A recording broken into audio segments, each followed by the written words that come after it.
You are listening to Let's Go, the weekly anime podcast about weekly anime from Dynamite in the Brain and Secret of the Sailor Madness. So come along and hang with the Let's Go gang. It's Dwayne. Hello. And it's me, Brian. Just us two, due to slight scheduling confusion.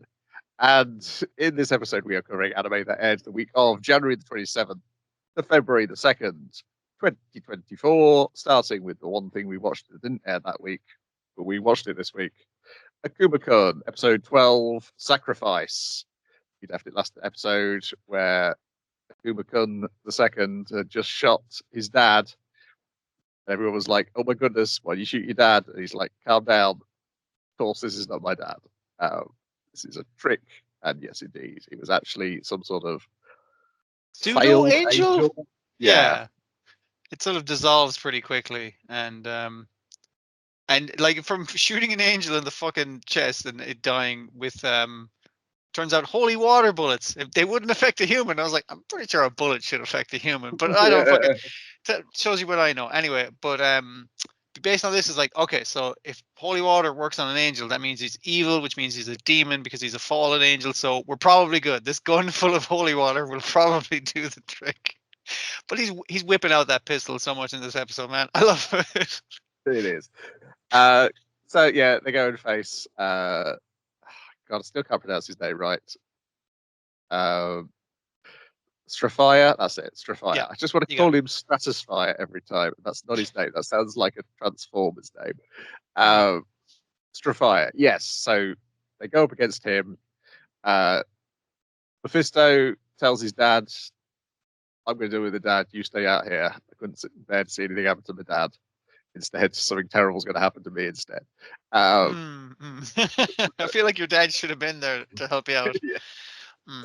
Because we're going to fight him, and I'm going to go berserk, and Akuma's going to have to remember what I promised, that he promised to take me down if I ever go berserk. So, and also Akuma's dad is sort of comatose with his eyes turned into There's some sort of weird circles. infection going through the whole building, and it seems to have gotten to him because it backed him into a corner. He couldn't get away from it. But even though our heroes get separated, fortunately, hey, that weird dog and that weird cat from the ending who talk over shit, they've finally shown up in the show. But I mean, like technically, it's a sequel, so you're supposed to know who they are already. So yeah, all your favorites are finally back doing something. Yeah, and so the problem is the surefire way to defeat this guy is to play Solomon's flute, and there's only one owner of Solomon's flute, which is Akuma-kun, the current, because it's recognized him as his owner, as we saw in that flashback before. But you have to play it with joy in your heart. You have to figure out what makes you happy. And Akuma-kun's like, shit, I never figured that out. Yes. And now my dad's about to die. I've just shot my best friend through the head. What am I going to do? Oh my goodness. And then the thing bursts and explodes. And then Strophire's like, ha ha ha, wonderful, wonderful, wonderful. The one thing prevented me from destroying the material world. Akuma-kun, take this red nail, stab your dad in the head. It will erase him completely rather than like release his soul. Because fuck that. Fuck this guy. So you got to do what I say because I have the ultimate power now, I guess. Yeah, and it thinks back across the entire series and he realizes, okay, yeah, no, I figured it out. So the essentially it's the theory. It's basically saying think creatures from the spirit world, like Straphire, wants to exist solely in the spirit world, and he doesn't appreciate the things that have corporeal the physical world has to offer. And that's thinking about that. Then in that he suddenly realizes the joy of the physical world, and because Solomon's flute is from the physical world, it can reform because the spiritual world cannot command it to do things. Cannot command it to be broken, basically. Yeah, some kind of logic like that. Yeah. So it reforms. The tune gets played, and Strophire's like, "No, don't do this to me. I'm your friend." He's so convinced that he's in the right here. It's very funny, yeah. And it is he who is erased. And everything else has returned back to normal, including people who were dead and now back to life again. Again, the magical non-physical world doesn't have. You don't get to tell me if I'm dead or not. Only physical reality gets to tell me that. Basically, yeah. Yes, but I guess it was because it was taking place in the dome that This Strophius this straight dome of sand and non-physical created. reality, essentially. Yeah. Yeah. And so they go and enjoy the physical reality by everyone having a big slap up meal together at the office. And then the final scene is Gregory comes along, tears out his heart, and eats it. The Because end. the bits with Gregory was like, "Hey, I'm basically the 13th disciple," and everyone's like, "No, you're not, Gregory." It's like, "Oh, Gregory's helping out. Go, Akuma-kun. I'll fight off this demon bastard, or go, Mephistopheles. I'll fight him off." And it's like, "Oh, she's really one of the team," and it's like, "No, she's fucking not. She's here for one thing, and that's to eat his heart. Did you forget that? That's been the premise for quite some time, basically." But he's still breathing, so Yes, to be continued. that's the question. Because I saw people say, "Oh, surely there's going to be more," and I think that there's another reason why is because there's some dialogue in the conversation with Strophiah and talking about his dad, of like there is additional mystery to our boy here, as like Yeah. who was he before Strophiah found He him? wasn't And some stuff. random kid that he picked up. I'm guessing who was the woman Stefania was trying to get him to kill. Yeah, Was another thing. Yeah, there's other things attached to the backstory that we don't know yet. yes, but at the same time, this could work as a pretty good ending of like it because it It's does nearly complete cheap. it It's does especially complete the last lesson. week. Yeah, it does. It does. But it's Yeah. nearly cheap based off things he's done before, and especially like last week. It's like that wasn't my dad. That was an imposter, and it's just like that wasn't my heart. That was a pretended heart. I said you could have my heart, but I didn't say you could kill me. And it's like oh, or something like that. Maybe I don't know. Yes, It's you could get out, but it also would work as an ending of this continually telling her she can have his heart and then coming out of a way to get around it in previous episodes. And the general lesson of you should probably think about the deals you make with demons. They tend to not come out on your side. There's the bit with Mephistopheles the third where he's just like, all right, come, if I fucking go berserk, you need to kill me. If my demon part takes over from my human part, and everyone take like, you have your angel taking the piss out of him, going like, ah, yes, the stronger thing finally won. The demon came through, and he's turned into a big monster. And Akuma, like, he's got a very long pause of, I don't want to shoot my best friend, my only friend in the world, and he still pulls the fucking trigger, and it's like, Jesus, that's heartbreaking. And then Mephistopheles end is like, it's a good thing that bullet only worked on the demonic part of me, and the real part of me is immune to bullets in the head for some reason. Holy but water bullets in the head. Yeah. I guess it worked out in the end, and I'm fine with it. And major cliffhanger, but I hope they do more. I really enjoyed this show. Yeah, I'm the same. I have to do more, but at the same time, I think it works as a 12 episode series. Yeah, no, it's really tight. Like, yeah, really, really works well. Then we got Mashal, Magic and Muscle, the Divine Visionary Candidate Exam Arc, episode 16, Mash Burn Dead, and the Brawny Balloon. I was just looking at the other episodes. Is this the episode I laughed the most at this week? It might be. There was a bunch of very good reactions to stupid shenanigans. So Mash is teamed up with a kid from his dorm who we've never really seen before. He's in an older year. He's in the same year as oh Jesus, his name was in the title last week. Yeah, I've got all the pictures of it from last week's. Yeah, I can't remember his name. He's here to be beaten up at the end, essentially. The whole time I was like, I've forgotten this guy's deal. Does he turn on Mash? I forgot because he seems super nice. Yeah. He's really trying to help Mash out. Yeah, I'd forgotten as well. I was like, is he someone from Mortal Zero in disguise? No, he's just a really nice kid, basically. He's just no, it's just a lovely lad who then gets beaten up by Carpaccio at the end to establish that Carpaccio, oh, he's a bad one. He's worse than Margaret. But yes, it's lots of running around, trying to burst these balloons, being chased by monsters. And like really slowly, by fucking it up, learning the system of this thing is like, all right, you can't touch the balloon because that sets off the honking alarm, and then the giant Baphomet will come and get you. And you can't beat it up, Mash, because it heals instantly from all fucking wounds, and you can't use magic on him because it absorbs magic. And they're like, okay, so running away from is the only option, and he solves it by blowing up the balloon with breakdancing, which is so fucking good. I think one of the things that made me laugh was the entire the stadium full of people watching this on Magic TV. We're basically all going like, "Huh?" At the same time. I was like, "That's a sound effect I've never heard, and it's really funny." Good stuff. Yeah, and then they have the second. Do they meet? Oh yes, because Carpaccio shows up first, Mm. having beaten up your lad, Mm. and then he pours water on Mash's head, but Mash catches it with his protein drink that he needed to mix at exactly this point in time of the day. Thank you very much for the water. And the announcer's like, "No fighting outside of our designated fighting hours, which is the next exam." So here comes the next exam. Yes, and then it's teams. Each member of the team has a crystal, and you've got to destroy all three crystals of the opposing team to win. And Dot and Mash managed to destroy their crystals in 22 seconds all on their own without anything else. Mm. So, and that means that it's up to Finn to keep his thing alive. And he's like, Yes. "Oh, it's cool. I got these two guys." And they're like, "Don't worry, we'll protect you. We're real tough dudes." And he's like, "Oh, brilliant." So they get teleported randomly in a maze, and Finn is on his own. He's like, "Son of a bitch." Why am Yes. I- Because the previous half also had loads of Finn going, why is it like this? Why is it? Why this is an unfair contest? Very So that much so in is, over his head in the entire situation. It's very funny.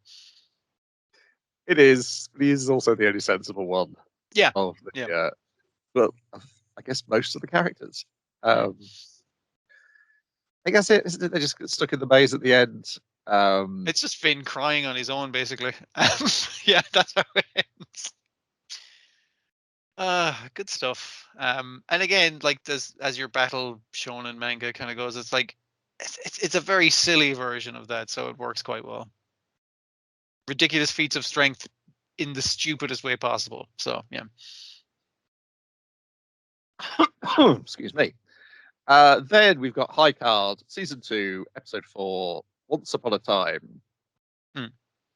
Did you want to know about an entirely different anime series starring some of the same characters when they were younger? This is a Well, sequel series. It's been a sequel series to a thing that did not come out this whole time.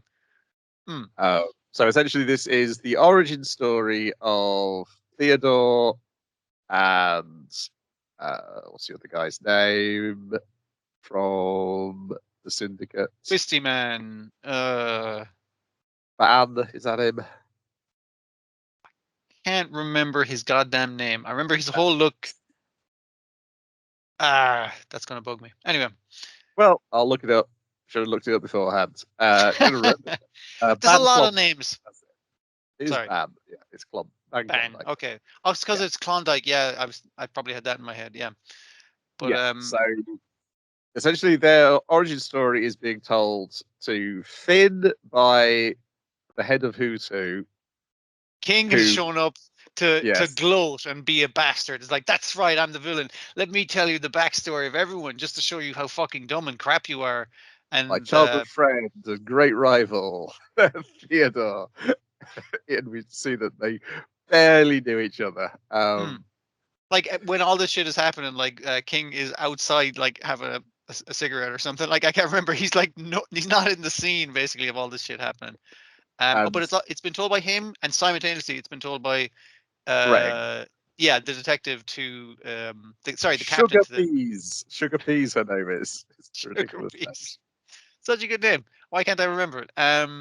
Yeah, he's telling us like, I also have this backstory. Also, when I was young, much like everyone else, I was also a beautiful boy.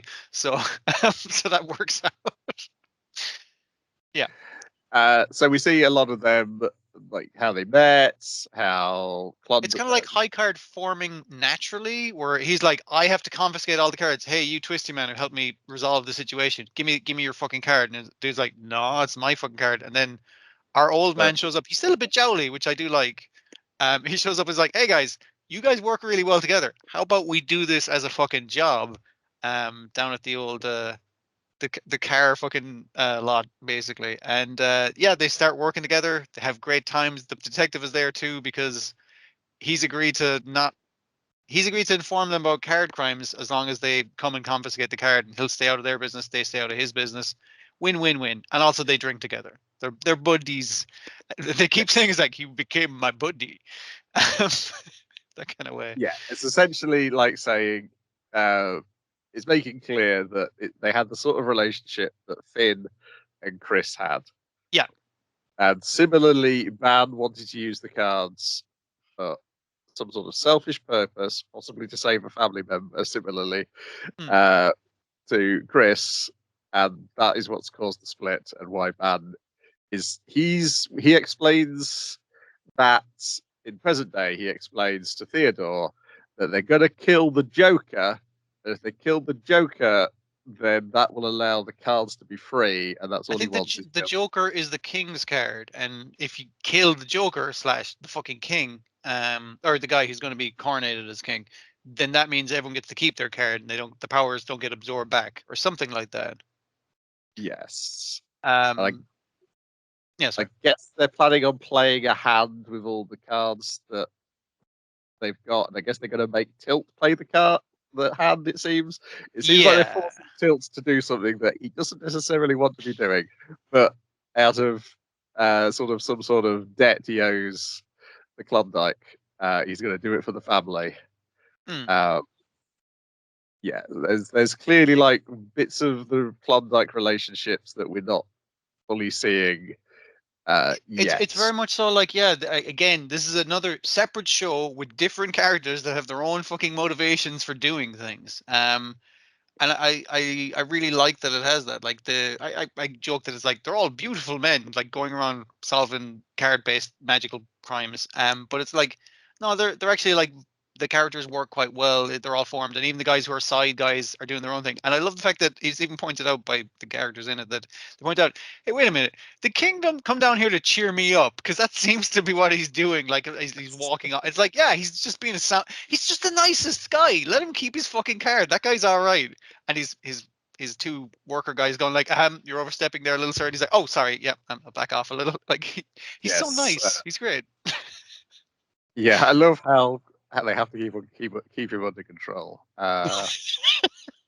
He's willing to listen as well. He's not like an overbearing boss like the head of High Card and everything, which you presume actually did something dickish to Ben, who is also going over their backstory. It's like, that thing you did to me that made my eye all twisty and fucked up, and it's never going to be right again. And it's just like, okay, you did something nasty to this guy. Oh, that's the other thing. Remember when we said the one secret card was going to be like the rules of how to play poker?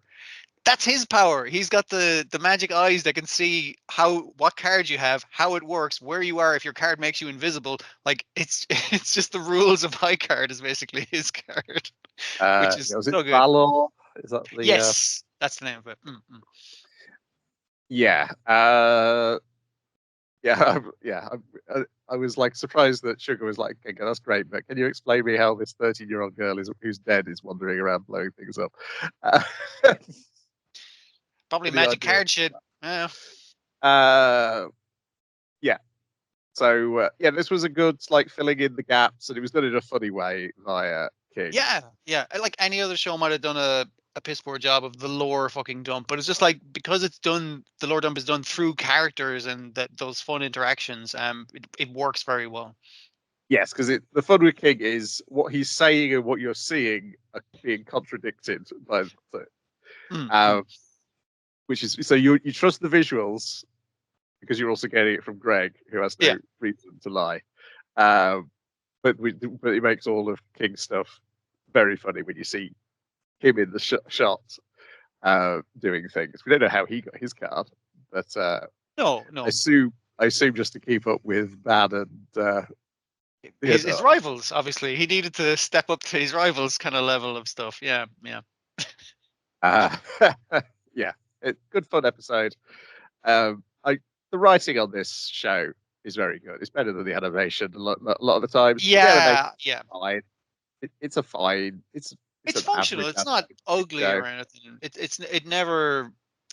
It never feels like it's like, oh, it had a huge steep drop off there. It's just kind of like, yeah, but the writing and the character interaction and everything is what you're there for sure.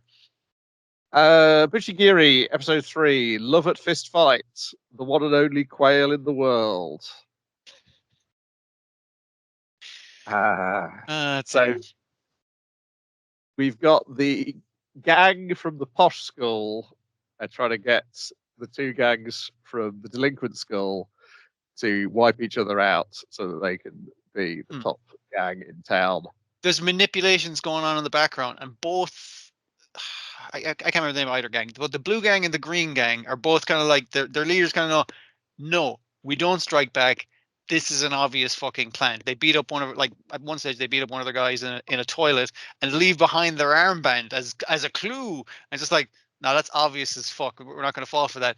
But because of the low level gang members are kind of like, yo, fucking, they are up to something though. We do need to beat them up randomly, and then you have a legitimate reason where their gang is randomly beat up your gang, and it's just like, okay, now it's escalating on the lower levels and rising up through the ranks. It's done very well. It depicts it as like the guys in charge aren't fucking stupid, but the guys that are working for them can escalate it anyway. The first is the problem. Yeah, the new blood, and obviously the difficulty is as well. He's very happy to take our hero, for lack of better term, our fucking little prick under his wing. He's like, you're going to take over for me. This is all going to be yours someday. You're my best friend. And the sister's like, brilliant. Then I'll have my brother all to myself. And the guy who thought he was going to be in charge is like, I fucking hate you. I'm going to get you. And he's like saying this right up to him and everything. Just good interactions. Yeah. Arjun is promised a day of debauchery, which he thinks is going to be loads of girls, and when he gets there, it's just loads of guys, and they're going to have a game of look that way, except with punching.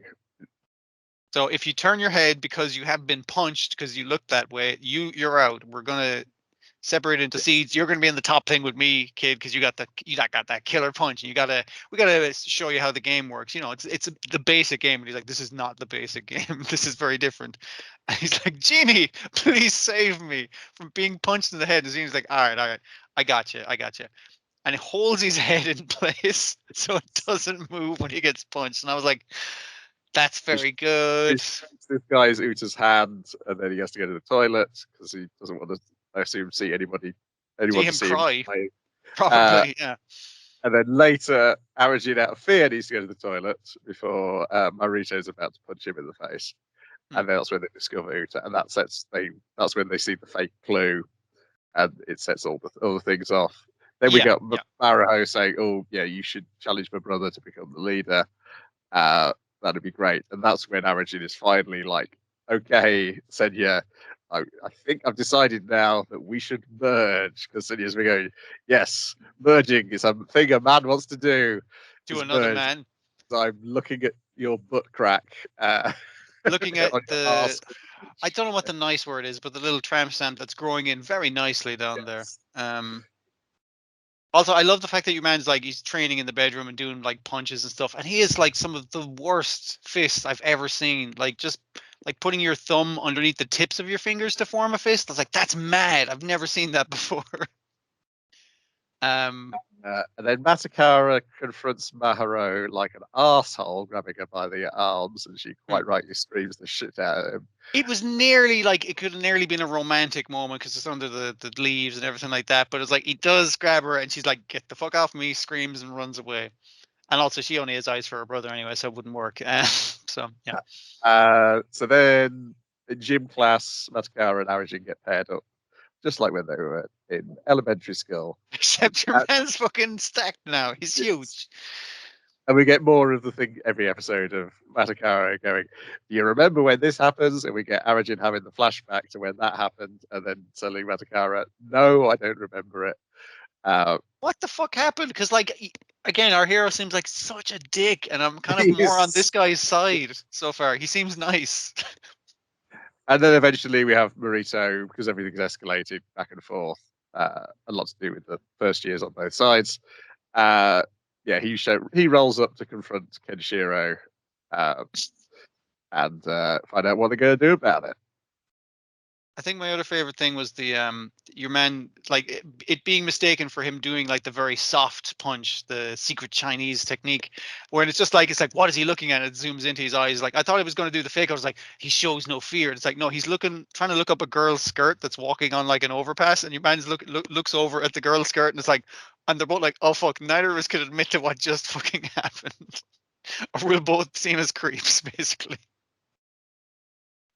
And you laugh. The first year starts bashing his head against the floor in shame. It's like, God damn it, that's the dumbest thing I've done, and we're all very stupid in this show. Yeah, a lot of fun. Mm.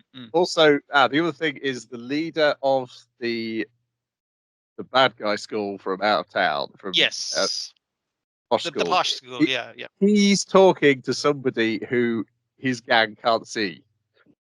Yeah. Suggests that he's also got a genie friend. Or Either at the very least, an outside source. It's meant to imply that, at least, anyway. Or a cat, or a very short person. I think cats are going to be key to the plot of this fucking thing. As soon as we break open that cat cafe, yeah. Whatever's going on in there.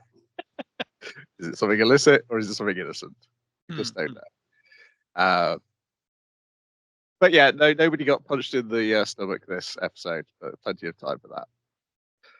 Well, so far he's only punched the gang leaders in the stomach, so he'll have to punch the gang leader of the posh school that's trying to set off this gang war in the stomach to make him fall in love with him as well, because that would fit in with the rest of how this is going down. Yeah.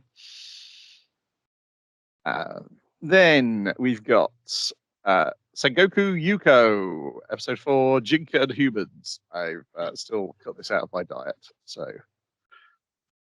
let us know what happened. I'm trying to remember very quickly what happened. There's they're basically given a job where it's just like it's the best ghost, Brian. You do need to look at this ghost. It's a sheet with one eyeball and it's wearing a hat, and I was just like, fantastic, great ghost design. It shows up to go, hey, there's a ghost causing there's a monster showing up that's causing mischief. You guys should go take care of it. And they go, all right, you guys stay here and keep the house tidy. Your human one has a good new look where she has like no support in terms of bra as a top, but no sleeves, so she can turn into monster arms whenever, and it doesn't wreck her clothes, which is good. But yeah, you guys stay here and sweep up and clean up the place, and we'll go do the mission as if it's a regular episode before you guys arrived. So they go to the place. There's a monster. It's kidnapped a kid's mother, and it's kind of like, okay, we got to take care of this. But then an assassin shows up to kill them, and it's like, I'll take care of the monster. Now, I'm going to kidnap this mother and child, so you have to fight me. And your man's like, I don't like humans, though. But he's like, I'm feeling bad for that kid who was crying about his mother being kidnapped earlier. All right, I will fight you, but I'm not going to admit that I like humans. And the guy absolutely kicks his ass, like gets his back of the back of his sword to his throat, and he's like, I'll let you off this time. And then the monk kind of shows up, is like, what the fuck, dude? You didn't kill him. And he's like, you got to kill him next time because we've kidnapped your sister, remember? And the samurai's like, okay, fine. They set up another duel the next day, and it's like, okay, you gotta go the extra mile. This guy brought you to the mat, and he has to pull out like all of his powers. Apparently he doesn't just have rock arms, he has fire and water and a bunch of elemental things he can turn his little foxtails into. So his solution to this, like, I can't beat this guy with pure skill, is just to mash them both into the ground with his giant rock fist. And since he's not human in that form, the human takes way more fucking damage. Good call. Your man's like, yeah, I can't fucking move anymore. You're good. Your man's like, haha, I beat you. But also, it's just like, you spared me, I'm going to spare you. Maybe humans aren't so bad altogether, but I'm going to walk away from it. And the monk's kind of like, yeah, we didn't have your sister kidnapped. She's too badass for that. She's our next assassin we're going to send, and you can't reason with her. And I was just like, okay. So it's going a little differently than what I expected, but I am still enjoying it. It's pulling the kind of twist of like an assassin, not necessarily an asshole, that kind of thing. Yeah, good fun.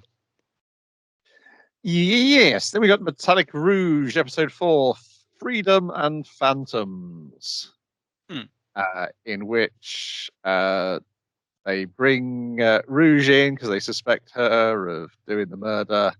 But it turns out it was the little kid Neen who the doctor saved. What did it? And it turns out he did it because the doctor's one of the people who Rouge is hunting is essentially a giant pair of scissors. A giant pair of scissors and drugs, basically, is what his power is. Yeah. Yes, because he like can make form illusions and all that jazz. And yes, he has because if we did this, we could get freedom. And he explains, yeah, there's no freedom, kid, out there, not even for the humans. And the sad thing, No, it's probably even worse. they're That they all don't. part of the system as well, man. We're all just stuck in this system, and this is obviously coming as Rouge is like, I'm going to do this job on my own. Yone's like, nah, I'm going to do this job with you and help you out and be your support because we're not part of a system. We get to make our own freedoms and that kind of shit. You know, she's come around to Rouge's line of thinking. Is like, yeah, and also you're not a tool. I'm not a tool. We're not tools. We're cool. Whereas the Doctor's like, I'm reinforcing the fact that yes, we are in fact all tools. So. This is after he stabs the Yes. murderer. Meanwhile, Naomi gets in with the inspector. She kind of glums onto his authority and uses it as if it was her own. And he agrees because it's like, okay, so you're saying that the red mech person is in this place. And she's like, maybe. And I could tell you who they were, but I'm not gonna. And then she immediately disappears while they're Max is dead. Yeah. Then runs into the Joker guy, who's also in there, and he is sexually threatening, like he's from a early 90s OVA. It does feel old fashioned in that way, sure. Yeah. And then, of course, it is the best thing about the show. How does the couplet go every time the fight's about to start? Oh yeah, it's like, and now the fighting is it. Now it's fighting time or something like that. It's something very simple and beautiful. I'm glad it shouts it as like time for fighting. Yeah, I don't know why it didn't strike me until this. I think in the first episode it's a slightly different version, and then subsequently, I don't think there was one last one, but there was when they fought the giant war machine. So I assume it's going to be like when they fight something big, or when they fight one of these, however many 9 of them are left. Yeah. It's the moment has arrived for fighting. There is no escape or hiding. Yeah, man. If you could get that, like, and just play that at the start of your RPG fucking thing when combat starts, it's just like, here we go. Let's fucking go. And the fact it normally kicks in, so it's like a choir singing it, and it normally kicks in as the halos forming around her head to transform. Unfortunately, the music after that is not as good as the introduction. But the intro's so good, though, man. the music doesn't get you hyped as well as some fighting music does. Like Mashal's fucking rap always gets me. But that little fucking like promo fucking thing is just like, I like that. I thought this fight was better than the one in episode 1 in that it was more physical, hand to hand, rather than flinging light shows. It kept it down on the ground, like it's all on the same plane and level, and so it's more followable. Even though I liked a lot of the physical action in the first one, but it was like you say, a lot of flipping, a lot of difficult to follow maneuvers. This was very telegraphed and very satisfying because of that. Yeah. Also, the circus is in town. They keep cutting to the circus, like, watch out for the circus. Oh, here comes the circus. Look at this weird clown. Oh, what's going to happen with the circus? And in the meantime, we forgot to mention, like, this whole episode, the police have been gearing up and then fucking invaded the ghetto to fucking, like, just take care of all these damn neems. But then the circus rolls up on the ghetto, and it's like, oh, the 2 guards are standing there, and the circus is coming towards you, and it's just like, oh, this is going to be bad, isn't it? Yeah, I think it ends with the Gothic Lolita woman from the circus marching with her parade. So, well, that's all about next week. Hiccups now. I think the sign said it was like the circus of the robots or something like that. So they're all like incredible killing machines that are also like some sort of cartoon camel or something. Yeah. Then another thing I didn't watch, Witch and the Beast episode 4, Beauty and Death opening act. I'm gonna try and remember what the hell happened. Oh, basically, they were wandering through town, and a guy, a crazed lunatic with a knife, is running around, and the cops are chasing after him. And obviously, our heroine like just slams him to the ground immediately and is about to pound his head into fucking mush. And your man's like, don't finish him off. Let the police fucking handle this. And she's like, all right. So police show up. Is like, thanks. This guy's a zombie, but he hasn't been taking his zombie medication. And they're like, explain zombie to us as if we're not from this world. And it's like, as you know, and it explains at the start, like there are strict rules and guidelines for becoming undead. Obviously you have to have the patient's permission. I love the fact that it represents it medically. Oh, so good. You have to have the patient's permission, and it has to be. It can't be permission can't be given from someone within like two lines of kin or something like that, which makes sense because you take care of the people immediately closest to it. You're too close to it to resurrect someone like that. But as the police are explaining to them in the thing, it's just like, yeah, as you know, only the necromancer who revives you can give you your daily update of necromantic magic to keep you from not going feral, basically. But the problem is and it's like, yeah, but that's very unusual that happens. I suppose you have to locate the necromancer. It's like, that's the problem. All these zombies that have been showing up lately, none of them are registered. So we don't know who the fuck did it, and only the necromancer who did it can like make them not feral. So it's kind of like we either have to kill them and then resurrect them later, or yeah, it's a weird situation. And your man's like, I don't handle undead people. However, there are two other characters that aren't the main characters of this show, but presumably the main characters of a different show who I can recommend to you. And so they roll into town. I've forgotten both their names because I'm terrible with names. There's a lady who treats her servant guy like real fucking shit, and he has an eye patch. That's all I know about him. He seems, one of the detectives points out that he seems kind of like a bit of a simp, but yeah, so she's cold all the time, which is very suspect because he's like, no, what are you talking about? It's warm out. And there's like breath coming out of her, and I was like, did she revive herself? Is she undead? I don't know, but she is a necromancer, and she's here to solve the necromantic trouble for the police. They wander to an abandoned church, and so like, how are you gonna find this guy? I was like, well, I've had this lantern on for the last 40 minutes, and it attracts undead, especially if they're in the state of semi-automatic. There's automatic, semi-automatic, and totally controlled by the will of the necromancer. So they'll all come towards here, and then they get like a zombie. There's loads of zombies around the church. It's like that's more than I thought there'd be. She gives the lantern to her guy, her servant. It goes like, here, you take care of it. And he's getting swarmed by the zombies, and one of the detectives starts wrestling them while they're explaining the plot in the background with the other detective who has a history of it. He didn't want his girlfriend revived because to be undead is like it can go really nasty, as you've seen with all these zombies and everything. So they managed to track him down. I can't remember how they tracked down the necromancer where he's at. But anyway, they kind of go to his mansion. He's controlling some zombies through like remote controlling and talking through them. And they've got a big Frankenstein looking guy. And he's like, all right, if you guys come with me, that'll be great. The detective's like, no way. I hate zombies and I'm racist against zombies. And it's like, how about I resurrected your girlfriend? How about now? And the man's like, you got me. And your one's like, well, I don't have to come. It's like, how about I cut your eye patch guy's throat? Now you have to come with me because otherwise I won't revive him. That's where we leave it off. It's good. I'm glad we switched to a completely different kind of supernatural detective-y kind of crime situation. So, because it's basically like a combination of like kidnapping and all kinds of stuff in it. And that it treats it as somewhat of a medical mystery as well. You need to re-up your zombie meds. It's good. I'm still enjoying the show. Good crack.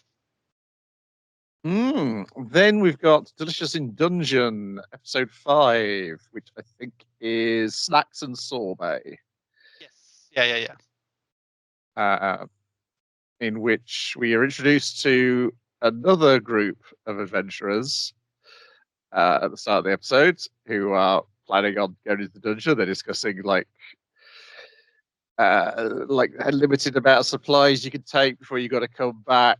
It's it like that they're the regular adventure, not the weirdos that we've been following. Whereas he goes into the store, it's like, hello, I'd like adventuring rations for 1 month, and he's like, here you go, and a giant like pound of fucking re-dried food. I'm guessing, and that you have the half foot kind of going. It's like, geez, it'd be easier if we didn't have to fucking carry all this shit, because you have to carry the food there and enough to get there and back, obviously. Yeah. And the leader's joking about, oh, you eat the weaker adventuring parties. No, you wouldn't eat the weaker adventuring parties. You'd eat monsters. And then they go, ho, ho, ho, ho. They go down there. They find a bunch of treasure. They're like, wow, treasure at this lower level of the dungeon? That's amazing. Let's get back out of here. We should get back out here, cash this fucking in. Then we can get enough supplies to get actually way further than we were planning on getting in. This is fantastic. Then we cut to our heroes discovering all these heroes' dead bodies. Yeah, real good. Not a cold opener, but kind of a thing like that. Yeah, where it's just like, this is why these guys do well, because they're weirdos, basically. He eats the edible treasure, and they throw the other treasure away. Except somebody ate one of the coins, which were being haunted by a ghost, Hmm. and so now they're bothered by a ghost for the rest of the episode because our idiot hero has now named his sword Kensuke, after it warned him that this was a dangerous coin. But Yeah, watch out. Some of those coins are, what do they call them, treasure bugs or something? something like Because they're that. basically like a mimic that's resembling treasure. And I think my favorite one is the pearl necklace when all the legs come out of it. I was like, oh, that's nasty. I hate that. Don't like looking at it. But yeah, Kensuke was like, those are monsters. Watch out. And basically Leos is kind of looking at that where it's just like, oh, you recognize me as you're working with me and you were trying to warn me. Oh, you're my best friend now. I must name you. And everyone's just like, how did you fucking see it? It's like, I saw one of them move. And That's then they, how I. they Hmm. chuckle the real treasure over the edge. Well, it's because that our fucking dwarf is just like, oh yeah, throw those ones away. Like he's sorting them out between edible and non-edible, and just like, throw that stuff away. He's like, why is that stuff gone off? They say after they've dropped the bag. He's like, that's real treasure. You break your teeth on it. Yes, and at which point we know that our idiot has eaten the coin. And then we see the problem is the real coins were being haunted by a ghost, and now he gets Hmm. chased by a ghost. And they're like, oh, how are we going to get rid of the ghost? His sister was really good at dealing with the undead. She was clearly like, and it cuts back to her, and you can see why everyone likes her. She seems lovely. She's the mage, I guess, so she knows even Marcel to our dead adventuring party at the start is like, I'm gonna cast bless on him. I'm not very good at bless, but it should keep them from getting possessed by ghosts until the corpse retrievers come. But she used to do all the ghost stuff. She would gently hug the ghost out of a zombie, and ask it to leave kindly, and ghost would oblige. And it's like, because you can't kill them because they're ghosts, you can't hit them because they're ghosts. So what could you do? You'd have to be able to make holy water. And then she's like, I can make holy water. Yeah. It's basically cooking, isn't it? Like, his holy water was just like, oh, so like, fire preserves. This is a big symbol, so I'm going to cook water on fire. Okay. And just the thing is just like, salt wards off evil. Sugar's like salt. Yeah, fuck it, that'll do. It's just like, whatever. So you've made sweet water, basically. Yeah, and it works, destroys the ghost, and then he discovers that he's also made a sorbet, and it's delicious. Because ghosts are cold, and if you swing around the bottle, it's better than splashing it around. So they've got a bottle full of a delicious ghost sorbet, especially if you mash some of those bugs up in, because some of them are quite sweet. Yeah. Yeah. Yet another useless discovery by our heroes. It's But he ate it's the idea coin. of, how do you eat a ghost? You make ice cream. Fucking brilliant, ingenious. When he ate the coin, it felt like he was doing it to protect his sword, which was the. My sword is scared of the coin. I need to Yeah. save it. And like, even the thing of, obviously his sword recognizes, or it's a freaking mollusk. It probably doesn't recognize much. It's like, generally the other mollusks grip me and use me to swing me around and stab other things, but it like wraps itself around his fingers with its tentacles. And I was just like, so that's probably how the Hollow Knights, the empty suits of armor, are grabbing stuff as well. Like the tentacles, like holding them together or holding their weapons. And I was just like, it's so well thought out as a world. Yeah. Then finally, we've got Bang Brave, Bang Braven, episode 4. Story of two halves. Remember that naked lady? Well, now she's a small girl somehow. She's shrunk and become, I'm not going to say not sexualized, but less sexualized. Is that fair? Yeah. I think so. She's played very much like a small girl in this. But everyone, like the other soldiers, kind of looking at freaking our guy and just like, "Hey, you gonna take her home with you to America after this? After this all blows over?" And just kind of like, as his child bride, what are you guys suggesting? Like this, I don't know. It seems a bit weird. As her dad, of course. I don't think there's He's anything. very much so presenting himself as a responsible adult. He's trying. He's trying his best, at least. Yeah. She has learned the word Lulu and Everything's Smith. Smith, yeah. If she likes something or gets excited, she just starts shouting Smith. Those are the two words. Eventually, she learns the word curry. That's good. That's 3 words. Yes, they examine her. They discover that she's got an entirely undeveloped digestive system, and then Almost like she was born yesterday. yes, and then they give her curry, and then they have to apologise to the doctor, who explains that she got a completely undeveloped digestive system. Don't give her fucking katsu curry, despite the fact that the queue's getting really long for it. Come on, guys. And then the second half is Isami going to the mess hall and hanging out with the guys. The reason it works is like a 2-part. It seems unrelated, but it's basically Isami seeing this guy become a father slash something fucking thing, and he's like, why does people have all the luck? I'm fucking jealous of everyone all the fucking time. Like, it's him reacting to the A plot, or the part A plot, and the B plot is like Braver going like, you need to cut loose, Isami. I know a place. Hop in. And the fact that he keeps hopping his head out of the car mode is really fucking funny to me. And meanwhile, the big wigs is trying to figure out where to go next. And they're going to go to Japan because they don't think that'll be targeted, because they've not like flown a plane out of there in anger in so many years. No, the reason they picked Japan is because Braverin has this whole fucking thing of, is like, would it be cool to go with like the setting sun or the rising sun? I feel like the rising sun would be people like, oh fuck, they've come to save us. It's more hopeful, so we go west. I think that's the way to go. Yeah, That's his reasoning. I thought they were just like, we got to go with the fucking robot. But several Turns people out- are like, do we trust the robot? I feel like we shouldn't trust the robot. Neither of the reasonings are correct, because Japan is in fucked up condition. The reason if they fly the drone so low is because of the amount of fucking smoke coming off of burning Tokyo, which is like lit up because it's nighttime. Yeah, it's bad. Yep. So I guess we're going to have to go into Japan next week and figure out who's the next enemy they're going to fight. It's 12 episodes long, and they've got like 5 more of these bosses to defeat. And whether they'll all change into children after the fact. They mightn't all turn into small children that the cast now has to take care of. We'll see, I guess. Yeah, I mean, this really explained nothing, added further mysteries. I like the bit where they're interrogating Lulu, and she's just drinking all the water that had previously would have been useful. She's drinking all the water, and all she can say is like, oh, who do you work for? Why did you come to our planet? She's like, Lulu, Smith, Lulu. And it's just like, there is one thing she says, like Gappa P or something. She makes like the kind of nonsense. Like, she also attacks she also attacks friggin' Isami, because he's in his new fucking Evangelion suit that the mechanic thinks is super cool, because she designed it very well.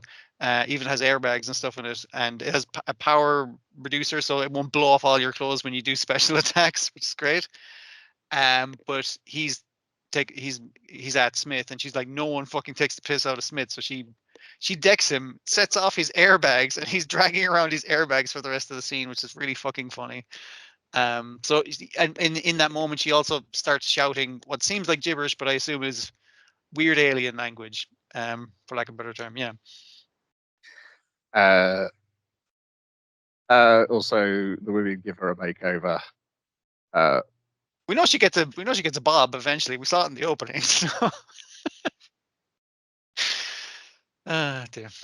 Yeah, it's a transitional episode to set up the new status quo before it's all torn down and turned into another new status quo, I assume.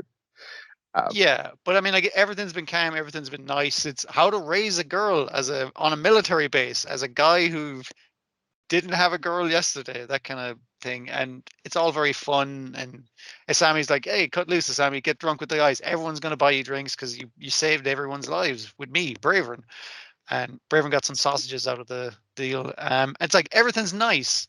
So and then Japan is fucking in flame, and it's like, that's real bad. The rest of the world is doing real bad, because they were worried, half worried. It's like, is it just Hawaii's been attacked? Are we fine? Is everything fine? No. The answer is no. So Raven did explain there was these multiple it's been sent previously. That's one of the few things he has explained. Dear. The main thing he hasn't explained is who the fuck Raven is. Oh, I'm here for Asami. How do you know Asami? Ah, me and Asami, we go way back to last week. Yeah. Uh, I did see the theory that Braven is Smith somehow turned into a robot and sent backwards in time. Well, that's why he can't fuse with Smith, because Smith is him. That would be weird. Yes. Yeah. Yeah. Yeah. I think that was the point at which somebody came up with that conclusion. That would be funny. Uh,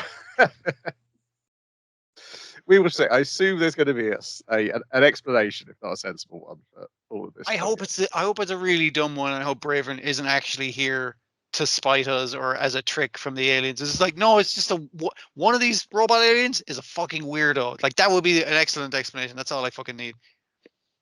Yeah, that's it for this week. Mhm. Because we were talking about Undead Unluck, because by the sounds of things, it's just a load of clips. It was a little better. Like, it had some genuinely like good animation in the second half, and then like the first 6 or 7, maybe 8 minutes are like, hey, this is the last episode. Remember this? And I'm like, fine. I've watched One Piece before. I'm used to this shit.